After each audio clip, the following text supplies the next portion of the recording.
من فيض مولانا الغفور قرآن رب العالمين جاء لنا نبراس نور فيه السعادة واليقين أسمى المعاني في السطور نسمو بها دنيا ودين نلقى الشفاعة في النشور بدلائل النور المبين في حفظه تحلو الأمور ما خاب من يرجو المعين نلقى الشفاعة في النشور بدلائل النور المبين بدلائل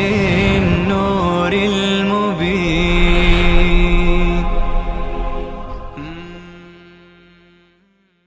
بسم الله الرحمن الرحيم. إن الذين آمنوا والذين هادوا والنصارى والصابئين من آمن بالله واليوم الآخر وعمل صالحا فلهم أجرهم عند ربهم ولا خوف عليهم ولا هم يحزنون. وإذ أخذنا ميثاقكم ورفعنا فوقكم الطور خذوا ما آتيناكم بقوة واذكروا ما فيه لعلكم تتقون.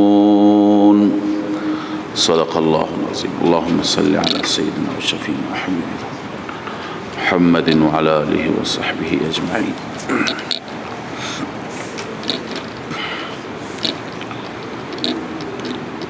در آیات گذشته ذکر و یاد یهود بود. الله تعالی درباره بنی اسرائیل که بنی اسرائیلی ها در زمان بعثت رسول الله صلی الله علیه و سلم افراد باسواد، علما، اهل کتاب، تحصیل کردگان اون دور بودند و قابل تأثیر و رسوخ، حتی که اثراتشان بر عموم مشرکان هم بود. مشرکان هم اونها را قبول داشتند.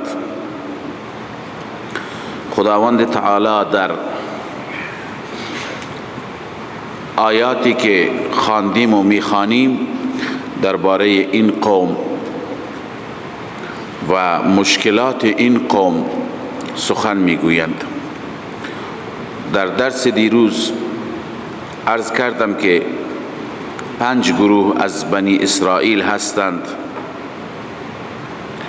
یا 5 طریق برای اصلاح بنی اسرائیل خداوند اینجا بیان می‌فرماید. اول ذکر می‌فرماید از انعاماتی که بر آبا و اجداد بنی اسرائیل بود که دیروز خواندیم. دوم خیانت‌ها و خباثت‌های آبا و اجدادشون را ذکر می‌کند که خدا چه نعمت‌هایی کرد و اونها در مقابل خیانت کردند. سوم بداعمالی بنی اسرائیلی که موجود بودند در زمان نزول قرآن و بعثت رسول الله صلی الله علیه و سلم. اونها چه اعمالی داشتند، چه عملکردی داشتند، چه صنیعی داشتند.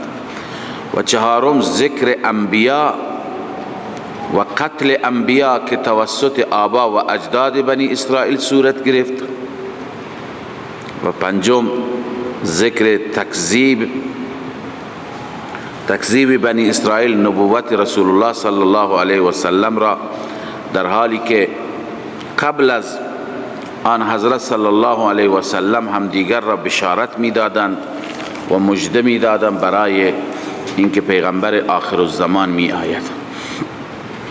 اکنون ان الذين آمنوا تتمه این نوع اول هست، تکمیل نوع اول هست. خداوند بعد از اینکه در رابطه با نعمتهایی که بر پدرانشان بیان فرمود و خیانتهای پدرانشان، اکنون الله تعالی می فرماید ان الذين آمنوا والذين هادوا والنصارى، بدون شک کسانی که ایمان آوردند.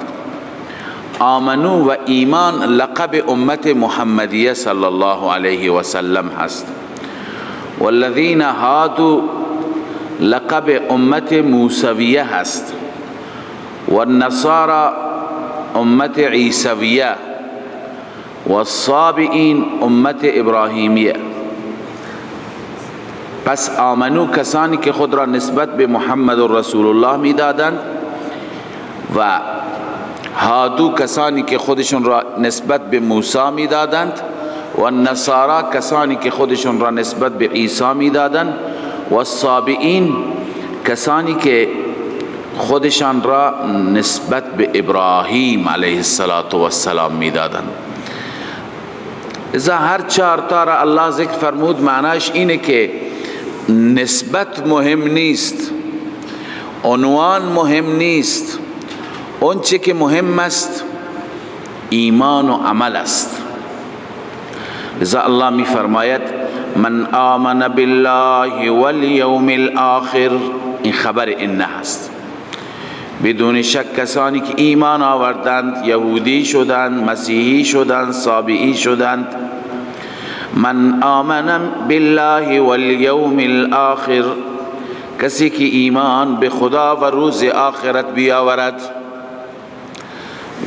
ببینیم من آمن بالله مبدأ هست، والیوم الاخر چی هست؟ معاد هست. ایمان به مبدأ و معاد مستلزم ایمان به بقیه مسائل است. خب کسی شاید سوال کند که چرا اینجا ایمان به رسالت مطرح نشد، ایمان به نبوت مطرح نشد؟ آمن بالله که گفتند، خود به خود آمن بالرساله میاد، چون کسی به خدا ایمان داشته باشد باید به پیامبر خدا هم ایمان داشته باشد. خب یوم الاخر را چرا ذکر کردند؟ و کسی که به خدا ایمان داشته باشد به روز آخرت هم ایمان دارد. یوم آخر را ذکر کردن به خاطری که ایمان یهودیان و ایمان مسیحیان درباره روز قیامت زیاد جالب نبود. اون ایمانی که باید داشته باشند نبود. اونها معتقد بودند که در روز آخرت هیچ مشکلی ما را تهدید نمی کند. چرا؟ چون که ما داریم پارتی، داریم انبیا زاده هستیم، پیغمبر زاده هستیم، هیچ مشکلی نیست. اولا که لن يدخل الجنة الا من كان هودا او نصارا، تمام انسان ها به جهنم می روند بغیر از یهودیان، یهودی ها می گفتند، بغیر نصرانی ها می گفتند. و بعد یهودی ها می گفتند لن تمسنا النار الا ایاما معدوده، ایام معدوده ای که پدران ما گوساله را پرستیدند، فقط در اون ایام ما به در آتش می سوزیم 40 روز، بیشتر نه. پس یک عقیده من درآوردی درباره چی داشتند؟ قیامت داشتند. به این خاطر قیامت را الله عزوجل عنوان فرمود، اون ایمانی که باید به قیامت یک انسان داشته باشد. خب بعد از ایمان عملش هم صالح باشد. و عمل صالحا، عمل صالح انجام بده. فلهم اجرهم عند ربهم، الله تعالی می فرماید برای اینها اجرشان هست، پاداششان هست نزد پروردگار. ولا خوف علیهم ولا هم یحزنون. الله می فرماید هیچ خوفی بر آنها نیست و هیچ حزن و غمی نیست. فلهم اجرهم عند ربهم، اولا ثمره تکمیل و نتیجه تکمیل است که هم کسی ایمان و عمل صالح انجام بده. نتیجه چی است؟ اجرهم عند ربهم. اجرهم عند ربهم جلب منفعت است. ولا خوف علیهم ولا هم یحزنون دفع مضرت است. یعنی خداوند ضرر و زیان و خطر را هم دور میگرداند، منافع و خیر را هم برایشان جمع میفرماید. و اذ اخذنا میثاقکم و رفعنا فوقکم الطور. جا خداوند خیانت یا خباثت پدرانشون را آغاز میفرماید. خدا چه نعمتهایی عنایت فرمود، نجات از فرعون، من و سلوا، فتح بیت المقدس، همه اینا که خواندیم نعمتها بودن. و باز پدران شما، آبا و اجداد شما یا شما چقدر ناسپاسی کردید. ببینید کسی اعتراض بکند که کفران و ناسپاسی از پدرانشون بود، از اینها نبود، چرا روی سخن با اینهاست؟ پاسخش اینه که ببینید یهود موجود سنگ پدران را به سینه می زدند و پدران خودشون را تایید می کردند و نام اونها را به عنوان افتخار می بردند و منش و روش اونها را برای خودشون الگو قرار داده بودند. پس هر خباثتی، هر خیانتی که پدرانشون بکنند، چون که اینها اون راه را، اون روش را قبول داشتن، الگویشون بود، به اینها هم متوجه میشه. الله می فرماید و اذ اخذنا میثاقکم، زمانی که ما پیمان از شما گرفتیم، و رفعنا فوقکم الطور، ما طور را بر بالای سر شما بلند کردیم. عمل میکنید یا نه؟ بالاجبار. خذوا ما آتیناکم بقوه، تشریح میثاق. و رفعنا اذا اخذنا میثاقکم، میثاق و پیمان چی بود؟ به دستور خدا عمل کنند، به کتاب خدا عامل باشند. خذوا ما آتیناکم بقوه، بگیرید آنچه که ما به شما دادیم، بقوه، با قوت، به تعلیم و تعلم، هم یاد بگیرید هم یاد بدهید، همه بر اون عمل کنید. واذکروا ما فیه لعلکم تتقون، یاد کنید آن احکامی که در این هستند، در این کتاب هستند، در این میثاق هستند. لعلکم تتقون، حکمت واذکروا، حکمت ذکر، شاید شما تتقون، تقوا حاصل بکنید، بترسید. تتقون ماذا؟ از چی بترسید؟ بالای تتقون نیست، عقاب الله، از عذاب خدا بترسید. اما ثم تولیتم من بعد ذلك، سپس شما اعراض کردید، پشت دادید بعد از این. عنایت بفرمایید، اینجا یک اشکالی و یک سوالی مطرح است.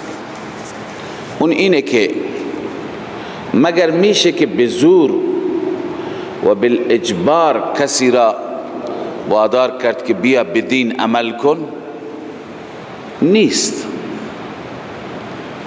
خداوند تعالی فرموده لا اکراه فی الدین، یعنی در دین هیچ اکراه و اجباری نیست. خب چرا بنی اسرائیل اکراه شدند، اجبار شدند؟ اونها وقتی که گفتند ما به تورات عمل نمی کنیم، خداوند عزوجل کوه طور را از ریشه اش بیرون کرد و آورد بالای سرشون، مثل ابر قرار داد. همه به سجده افتادند، گفتند اشتباه کردیم، غلط کردیم. حتی که میاد در روایت های تفسیری که سرشون به سجده بود ولی از گوشه چشم نگاه میکردن که مبادا کوه بر ما نیفتد. خب مگر این اجبار نیست؟ اکراه نیست؟ هست. خب در حالی که در دین اجباری وجود ندارد. پاسخ این سوال و جواب این اشکال عمده این هست که درسته لا اکراه فی الدین، اما این لا اکراه فی دخول الدین هست. لا اکراه چیه؟ فی دخول الدین، یعنی هیچ کس را اجبار نمی کنیم که بیا حتما این دین سماوی را قبول کن، دین اسلام را بیا قبول کن، دین یهودیت. الله تعالی آزاد گذاشته، فمن شاء فلیؤمن و من شاء فلیکفر.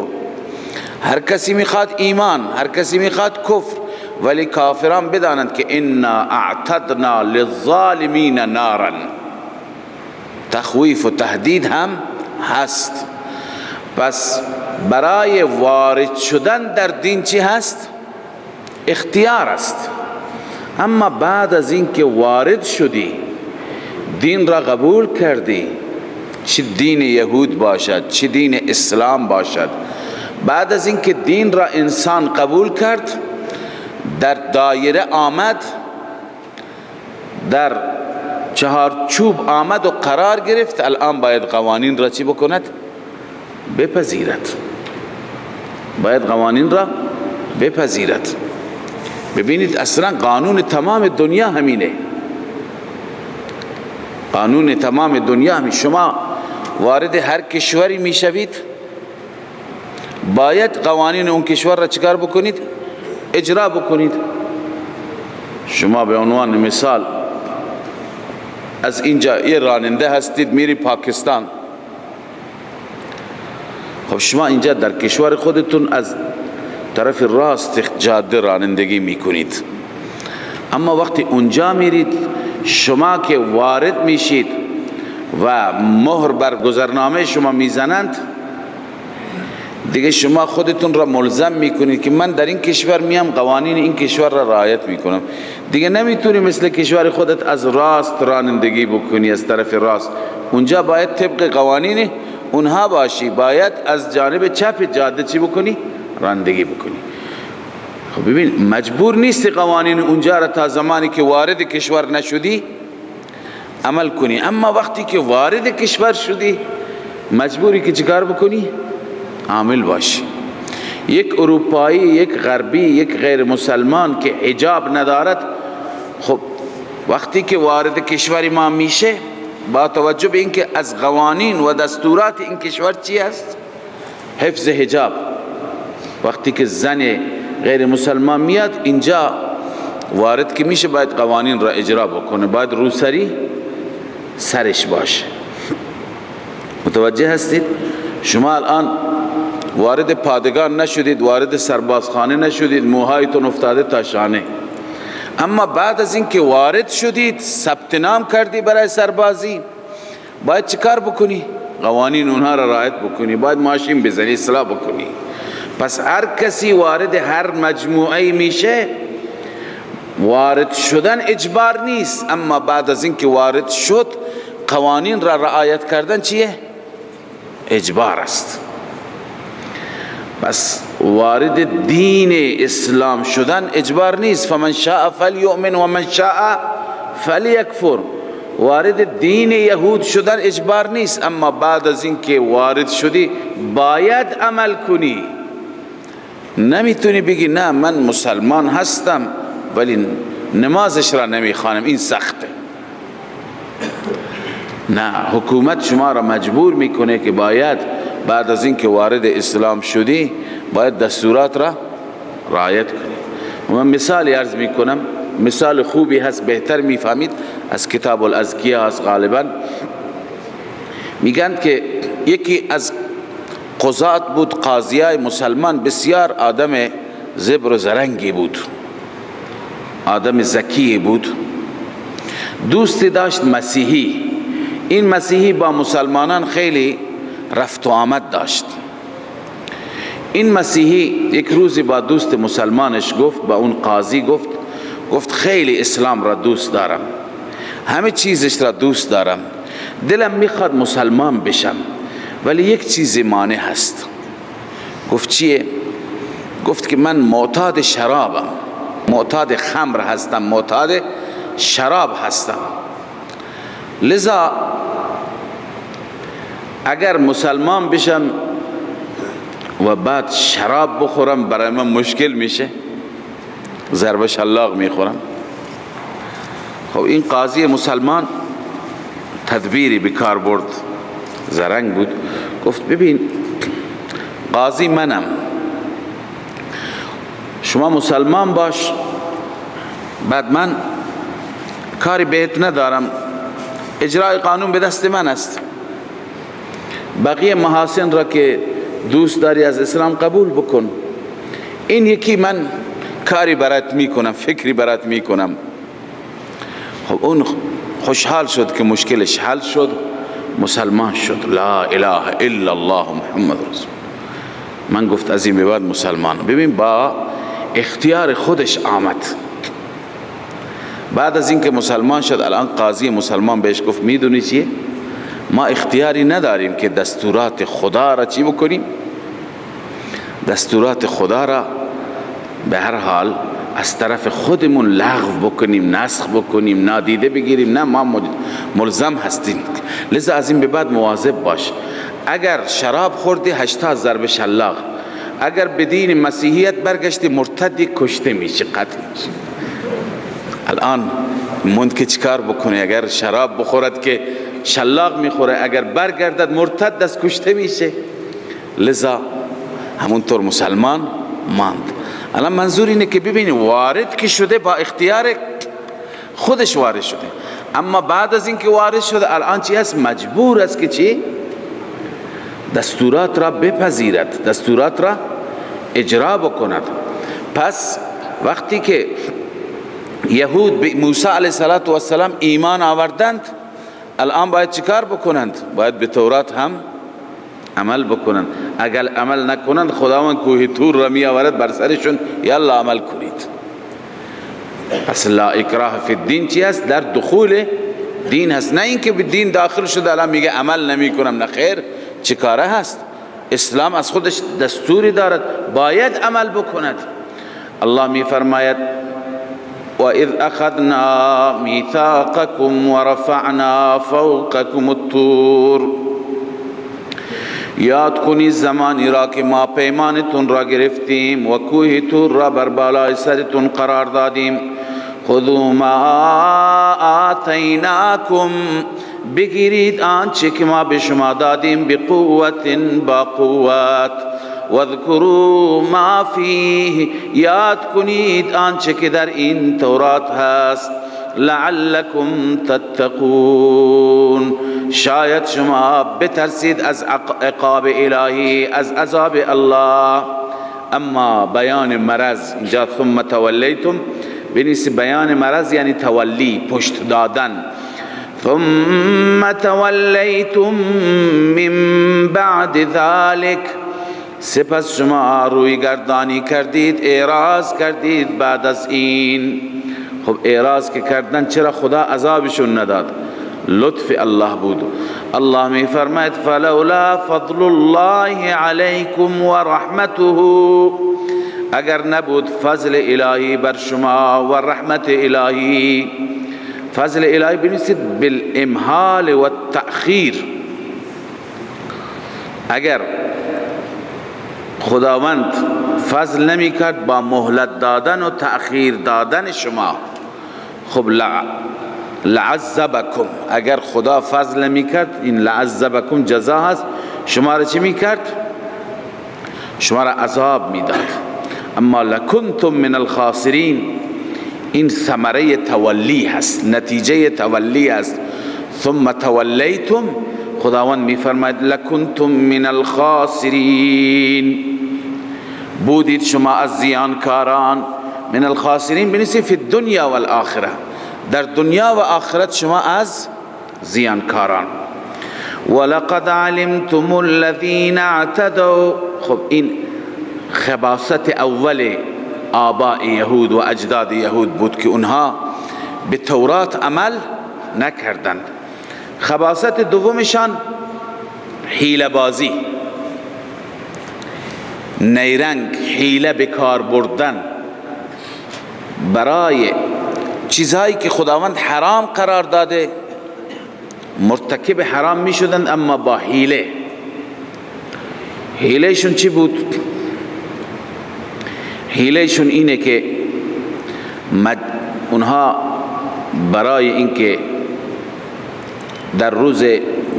روز سبت را، روز شنبه را احترام بگذارن، روز مقدسشان بود و روز عبادت بود، نباید ماهی شکار می کردند.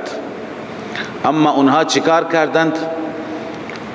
خداوند هم امتحان کرد اونها را. روزهای شنبه ماهی ها می آمدند بالای آب، ماهی ها فراوان دیده می شدند، راحت شکار می شدند. روزهای دیگه خوب یافته نمی شدند. لذا اینها حیله به کار بردند که جوی درست کردند، حفره گودال دیگه درست کردند. روز شنبه که می شد ماهی ها را اون طرف هدایت می کردند و باز راه را می بستند. روز یک شنبه باز می رفت ماهی ها را تو اون حفره دیگه گیر افتاده بودند، روز یک شنبه دیگه جمع می کردند، شکار می کردند. این حیله را به کار بردند. خداوند عزوجل خیانت دوم این حیله و این نیرنگ را ذکر می فرماید. الله می فرماید ولقد علمتم الذین اعتدوا، به درستی که شما می دانید کسانی را که اعتدوا تعدی کردند، تجاوز کردند، منکم از شما، فی السبت در روز شنبه. اینها چه کسانی بودند؟ اهل روستای به نام ایله، روستانشینان روستای ایله بودند. این اتفاق در زمان سیدنا داوود علیه السلام افتاد. حضرت داوود در این زمان چی بود؟ پیغمبر بود. الله می فرماید فقلنا لهم كونوا قردة خاسئین، ما به آنها گفتیم شما باشید میمون. قرده چیه؟ میمون بشید. خاسئین یعنی ذلیلین، میمون ذلیل، میمون پست. اونها را ما مسخ کردیم. خداوند بعد از اینکه حکم خدا را شکستند و به این صورت مسخره کردند، خدا دستور داد همه میمون بشن. همه انسان ها میمون شدند، اونهایی که این کار را کرده بودند. تا 3 روز مفسرین همه نوشتند تا 3 روز زنده ماندند. اینکه بعضی میگن این میمون های امروز همونها هستند، این غلطه. هر قومی را، این قانون خداست، هر قومی را خداوند مسخ کرده تا 3 روز بیشتر زنده نگذاشته. نه اینکه نسلش را ادامه داده، نه. مسیحیان تبدیل به خنزیر شدند، یهودیان تبدیل به میمون شدند. و جعل منهم القردة والخنازیر. اینها تا 3 روز بیشتر زنده نماندند. خاسئین معنی ذلیل. اینجا این آیت بفرمای عبارت روح المانی و ظاهر القرآن انهم مسخوا قردة على الحقیقه. ظاهر قرآن اینه که اونها مسخ شدن به چی؟ به میمون حقیقتا.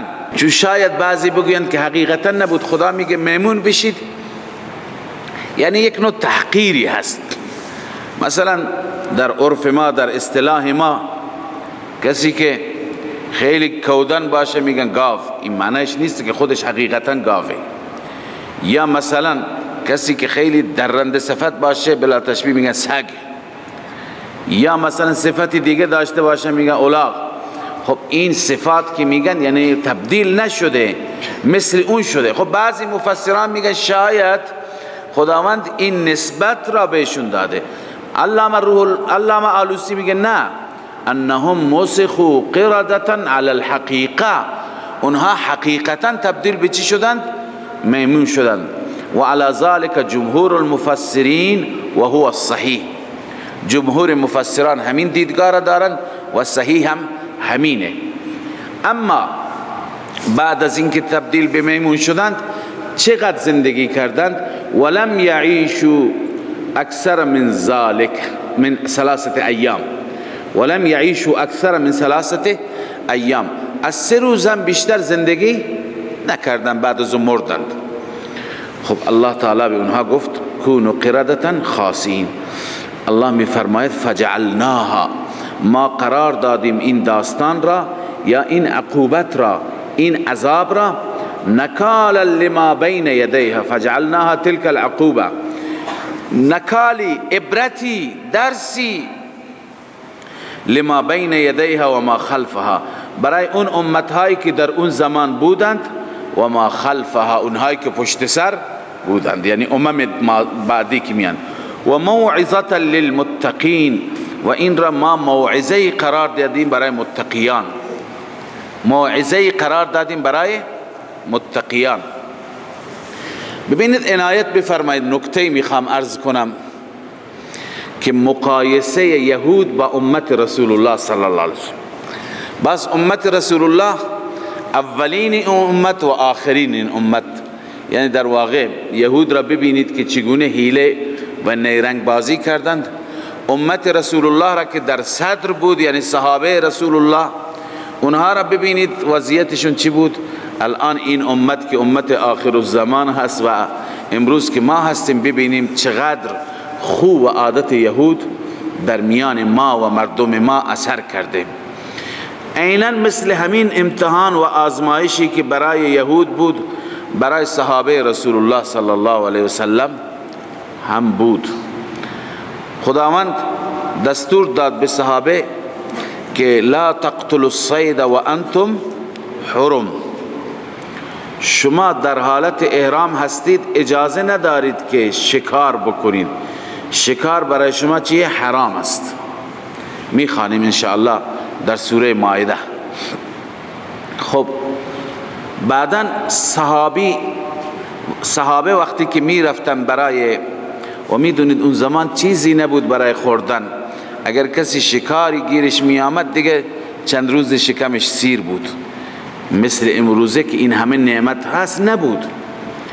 اما صحابه وقتی که می رفتند احرام می بستند، به حج می رفتند، به عمره می رفتند، شکار فراوان بود مثل ماهیای بنی اسرائیل. قرآن هم میگه یا ایها الذین آمنوا لیبلونکم الله بشیء من الصید تناله ایدیکم و رماحکم. ای مؤمنین، خداوند شما را امتحان می کند با شکار. وقت احرام اینقدر نزدیکتون می آید که تناله بایدیکم، شما با دستها میتونید بگیرید اونها را، با نیزه هم میتونید بزنید اونها را. لیعلم الله من یخافه بالغیب، خداوند امتحان می کند ببیند که چه کسی از خدا می ترسد، ایمان بالغیب دارد، خوف بالغیب دارد.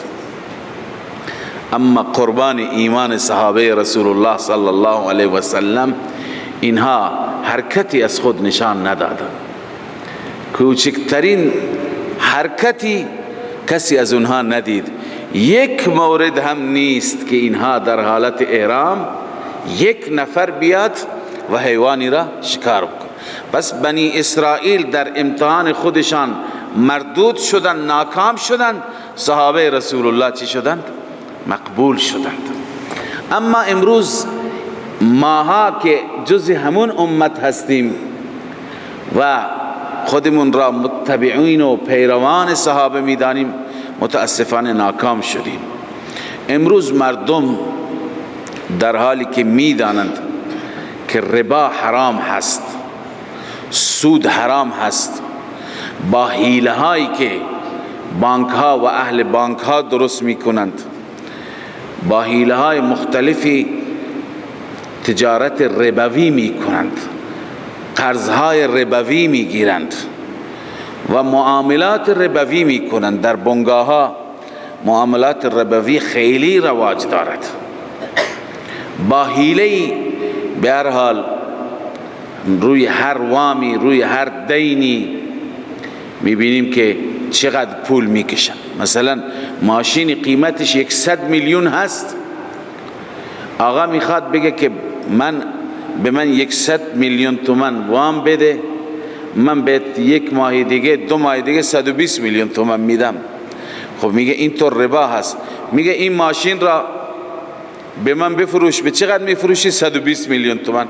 در جا دوباره به ماشین را به صاحبش میفروشه به 100 میلیون تومان. 100 میلیون تومانش را نقد میکند. اینها عیناً حیله های بنی اسرائیل هستند. یعنی مردم از این طریق کار ربا میکنند و کارهای دیگری که انجام میدن. در بانک ها میگن، خیلی از بانک ها هستن میگن تبلیغات میکنند که ما ربا نمیگیریم، فقط پولتون را اینجا بذارید، بعد از چند ماه به شما وام بدون ربا میدیم. اینا حیله هستند. چند ماه که پول شما اونجا باشه، لذا میسنجند که سودش چقدر هست. بعداً چیکار میکنند؟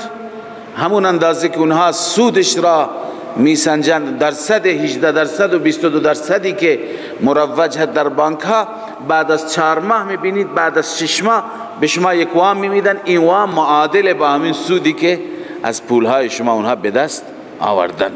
لذا خیلی از این نوع مسائل هست. خب مردم، خیلی از جوانان هستن میگن اگر ما نگیریم نمیتونیم ازدواج بکنیم، نمیتوانیم به مسکن برسیم، نمیتوانیم مشکلاتمون را حل بکنیم. امتحان الهی هست. صحابه ببینید هم همین امتحان را داشتند، یهود هم همین امتحان را داشتند، ولی بعضی ها ناکام، بعضی ها کامیاب، بعضی ها ناموفق، مردود، بعضی ها مقبول و موفق. الله عزوجل احکام را که برای ما مشروع فرموده، ما نباید حیله بازی بکنیم، نیرنگ به کار ببریم.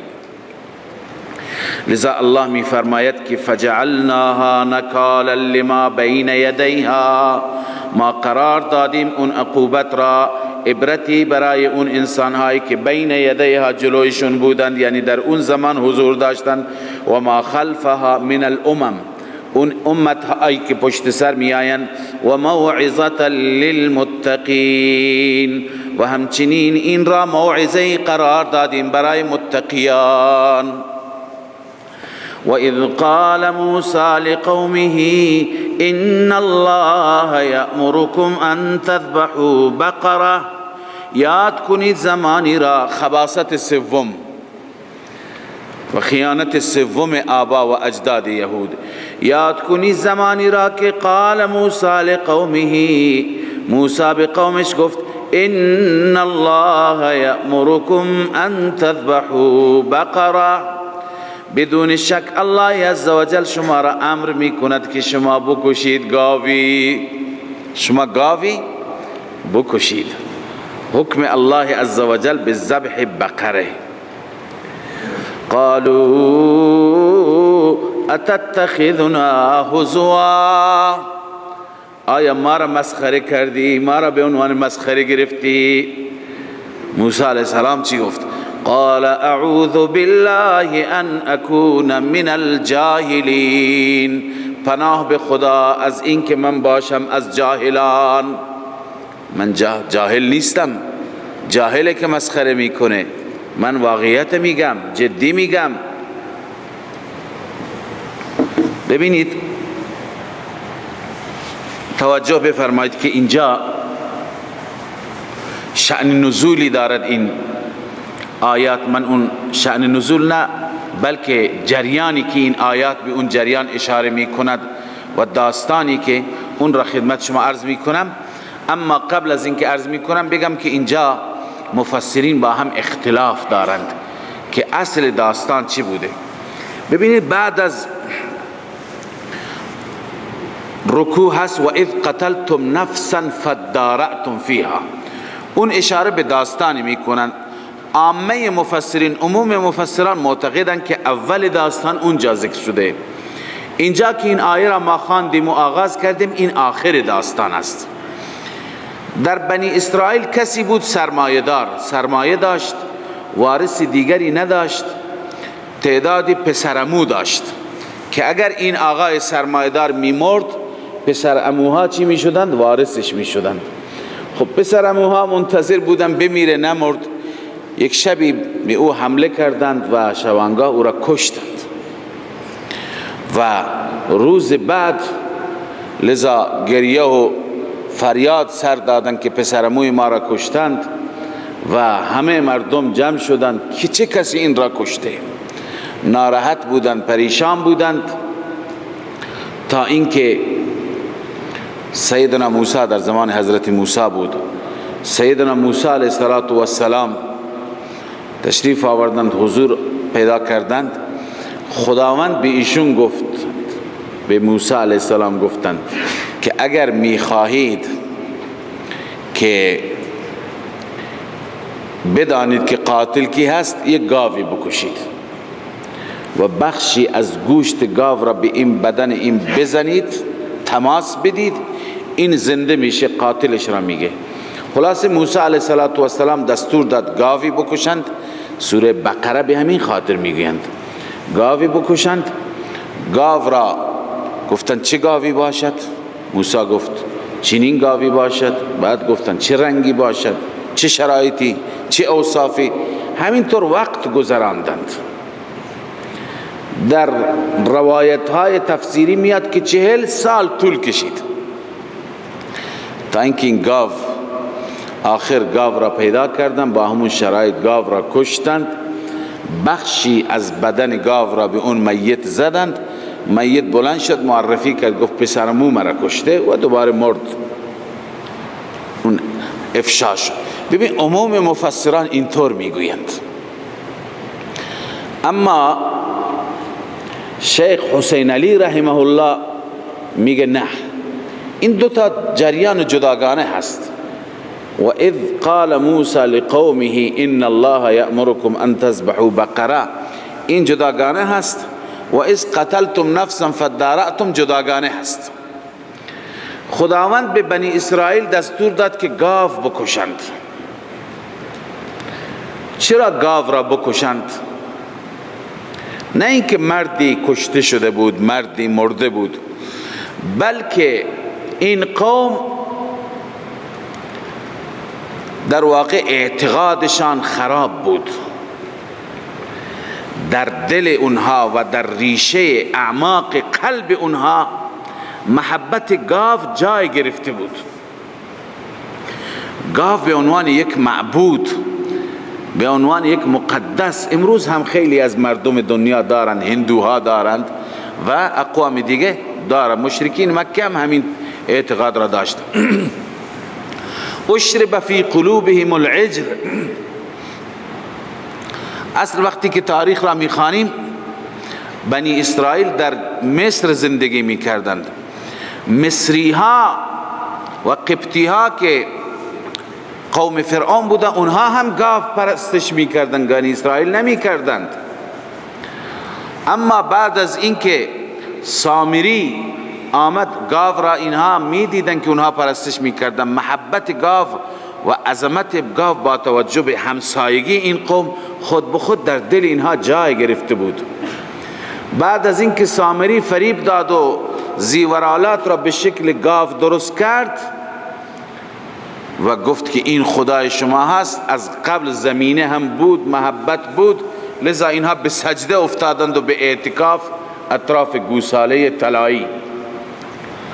پس این محبت بود تا اینکه موسی علیه السلام جایی آمدن دیدن که افرادی نشستن بتانی را عبادت میکنند. اونجا هم اینا تقاضا کردن موسی ما هم چنان خدایی داشته باشیم مثل اینها که خدایشون جلو رویشون هست میبیند، ما هم این گونه داشته باشیم. یا موسی اجعل لنا الها کما لهم آلهه قال انکم قوم تجهلون. موسی گفت شما واقعا جاهل و نادانید. اونها هدف بنی اسرائیل همون گاو بود که گاو را انسان میبینه. خلاصه محبت گاو در ریشه های قلب اینها ریشه دوانده بود.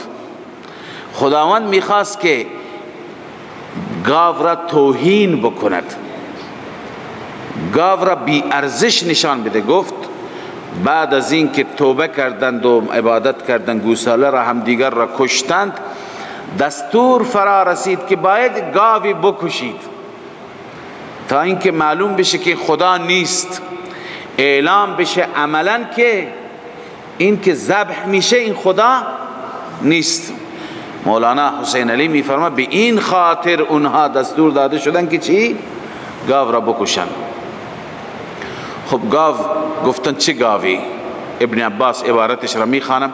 ابن عباس میگه از همون روز اول اگر سوال نمی کردن هر گاوی میکشتند کفایت میکرد، جواب میداد، ولی سوال کردند، هرچی که سوال کردند خداوند شرایط را سخت‌تر کرد تا اینکه 40 سال طول کشید که این گاو را پیدا بکنند با لیت و لعل و با مکر و نیرنگ و با امروز و فردایشون.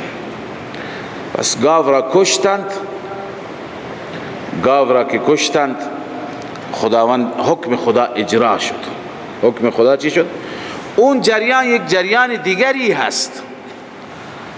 خداوند اون داستان را اینجا آورده. اون انسان کشته شد. حالا مولانا میفرماید چگونه ممکن است یک جسدی تا 40 سال بماند؟ یک جسدی تا 40 سال بماند و بعد از 40 سال گاو کشته بشه که این خشک میشه، این از بین میره، لذا اصلا این قابل درک نیست.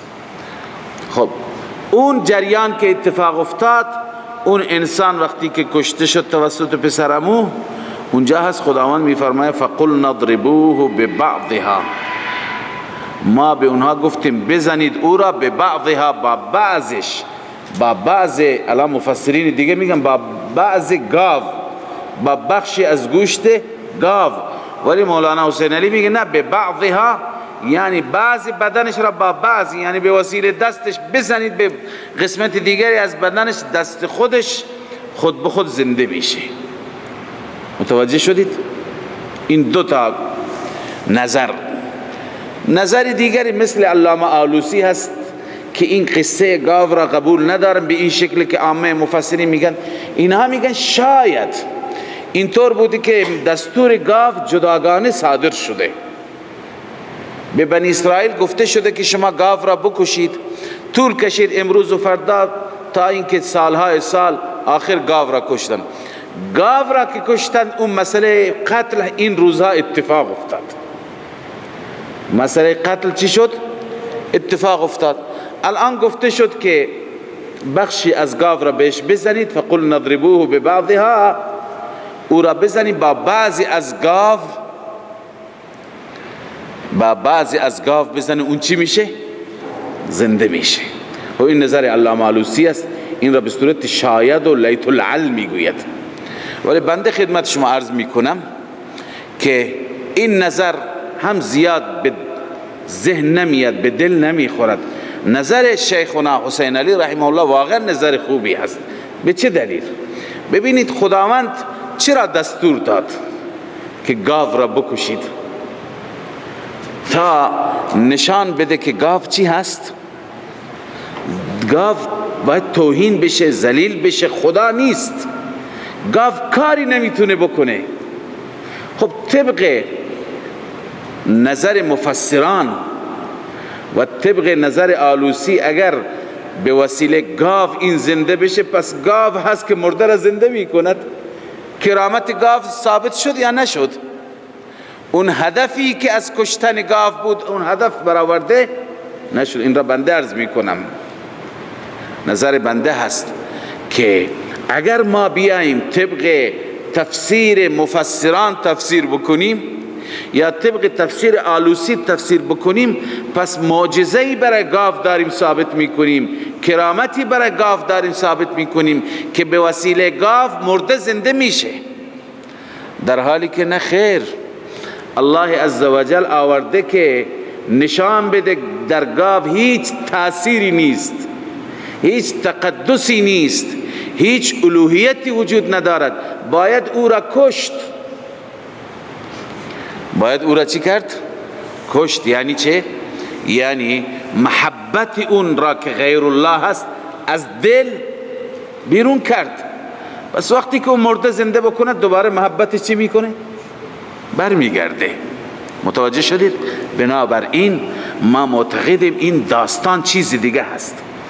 الله میفرماید و اذ قال موسی لقومه، یاد کنی زمانی را که موسی به قومش گفت ان الله یأمرکم ان تذبحوا بقره، خداوند به شما دستور میده که شما گاوی بکشید. قالوا اتتخذنا هزوا، گفتند آیا ما را مسخره میکنی؟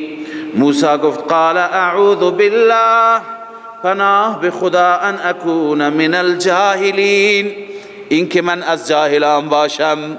نه مسخره نمی کنم، واقعیته. گفتم پس واقعیت از خدا بخوا چه گاوی؟ قال ادع لنا ربک یبین لنا ما هی.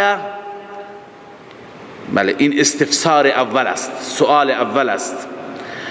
ادع لنا ربک، بخواه برای ما از پروردگارت، یبین لنا ما هی، بیان کند برای ما که اون چه باشد از نظر سن. ماهیه از نظر چی؟ سن. جلالین نوشته ماهیه ای سنها، جلالین سنش چقدر باشد؟ قال انه یقول انها بقره، پاسخ موسی، جواب استفسار اول. قال انه، بدون شک پروردگار میگوید انها بقره لا فارض، بدون شک اون گاوی باشد که لا فارض، نه خیلی مسن باشد پیر باشد، ولا بکر، نه جوان باشد، نه پیر نه جوان بلکه معتدل. عوان بین ذلك، عوان بین ذلك، معتدل باشد، متوسط باشد بین این، بین چی؟ بین پیری و جوانی. فافعلوا ما تؤمرون، انجام بدهید آنچه که شما امر شدید. خب انجام بدید. باز هم سوالات بنی اسرائیلی این نوع سوالات را میگویند، یه چیزی که هیچ مربوط نیست، خودت برای خودت میخوای مشکل درست کنی. قالوا ادع لنا ربک یبین لنا ما لونها، استفسار دوم، سوال دوم. بله ادع لنا ربک، بخواه برای ما از پروردگارت، یبین لنا ما لونها، بیان کند که رنگش چی باشد.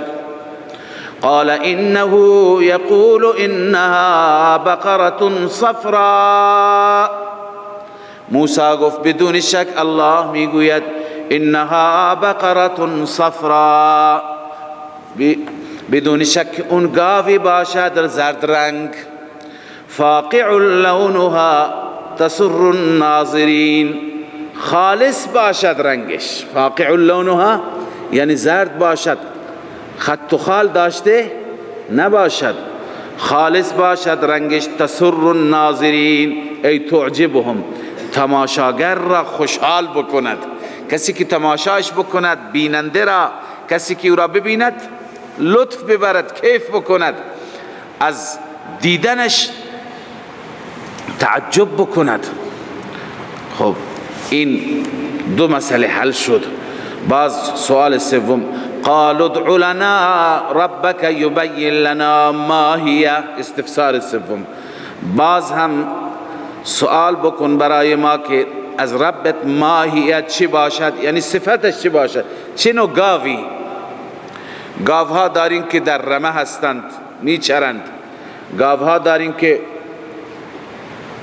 جلوی خانه با علوفه پرورش میشن، گاوها داریم که تو زمین کار میکنن، کارگر بهشون میگه شخ میزنن برای آب کشیدن. چه نوعش باشد؟ بله ان البقره تشابه علینا، علت این استفسار به درستی که گاو ان البقره تشابه علینا، بر ما چی شده؟ مشتبه شده، یعنی خیلی زیاد هستند، مثل همند. و انا ان شاء الله لمهتدون، به درستی اگر خدا بخواهد ما لمهتدون هدایت میشیم، یعنی راهنمایی میشیم درست و این کار را میکنیم.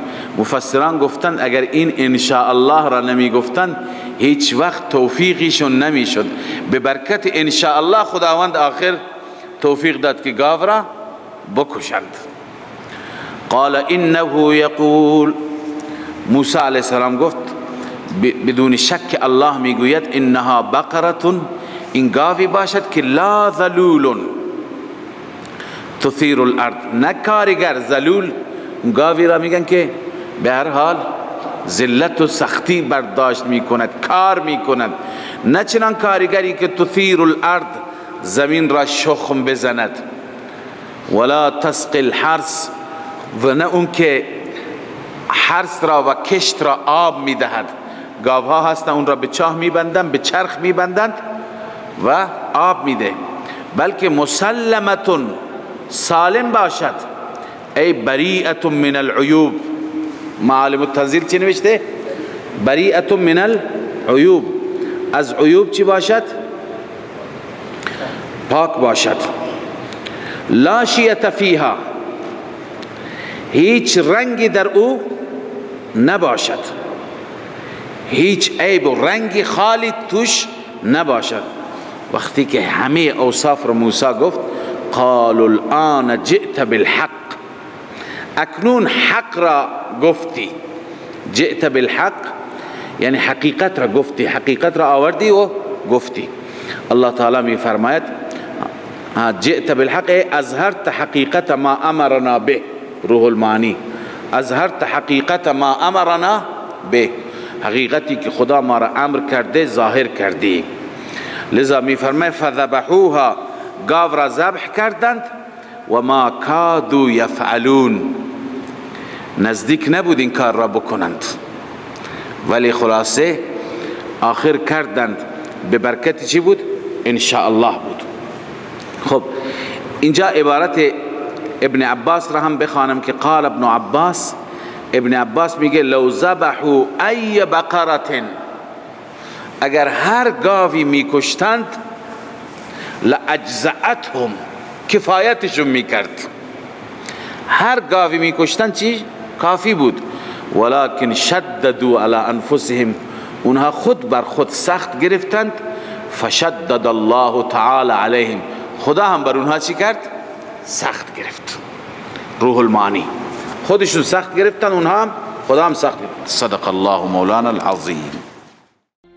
من فيض مولانا الغفور قرآن رب العالمين، جاء لنا نبراس نور فيه السعادة واليقين، أسمى المعاني في السطور نسمو بها دنيا ودين، نلقى الشفاعة في النشور بدلائل النور المبين، في حفظه تحلو الأمور، ما خاب من يرجو المعين، نلقى الشفاعة في النشور بدلائل النور المبين، بدلائل النور المبين.